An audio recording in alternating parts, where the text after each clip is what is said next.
doua tinerețe a început.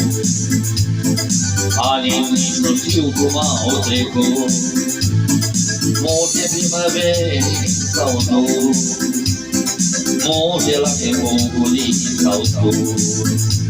A doua tinerețe a început, 16 ani eu am avut. Am iubit ce mi-a fost drag în viață, anii trec cum trece un tren din ceață. Eu iubesc mereu cu drag în viață, dar anii trec cum trece un tren din ceață.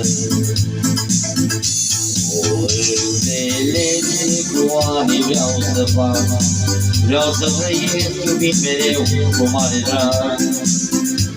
Dar cum se fac să fie un regal, în sufletul meu tânăr-am rămas.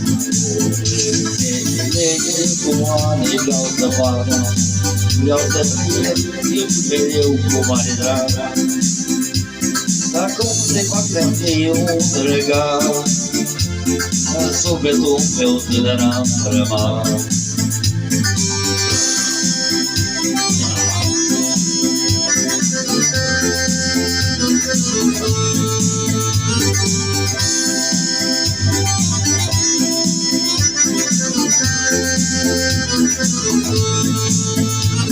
A doua tinerețe a început, totul pare ca la început.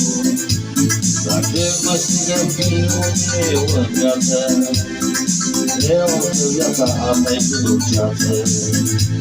A doua tinerețe a început, totul pare ca la început. Dacă mă strigă fiul meu cel drag, văd că toamna trece al meu braț.